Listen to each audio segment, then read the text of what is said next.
বাসাতে তো কইছে লেবু লেওয়া লাগে, কই পামু, এলাকায় তো লেবুই নাই। লেবুর যে দাম শুনছি। এই যে লেবুর দোকানদার পাইছি, একটা লেবু লয়ে বইছে। কেমন দোকানদার রে, লেবু কি আর নাই রে? লেবু দরকার, লেবুর যে দাম লেবু ধরেন কে? আরে ভাই দেখবো না আমি জিনিস লেবুর টাকা দেন আগে, লেবুর যে দাম। টাকা টাকা তো দিমুই। এলাও 100 টাকা দাও, 20 টাকা রাইকো। 100 টাকা কোন লেবু না। কি কয়?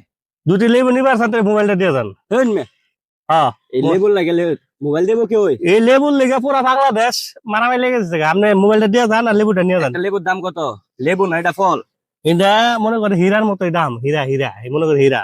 একটা লেবু বেচে গাজীপুর জায়গা কিনবেন নাকি? জায়গা না কিনলে আপনি দেখছেন তো বাংলাদেশ এই লেবু নিয়ে কি হইতেছে। এটা দাম রাখবা কত এটা কো? মোবাইল দিতে হবে। মোবাইল তো পার্সোনাল জিনিস, বুঝো না? একটা আর মোবাইল মোবাইলের দাম স্ক্রিনটা আছে। খুললে মোবাইলটা দিয়ে যাওয়া। মোবাইল দেওয়া লাগবো, লেবু খাইতে দেওয়া সময় লাগবে। একটু মজাই লাগবো, খাইতে সময় মজা লাগবো। তোমার এটা দাম আছে কত এটা কও? এর দাম আছে মনে হয় 14,000-এর মতো না।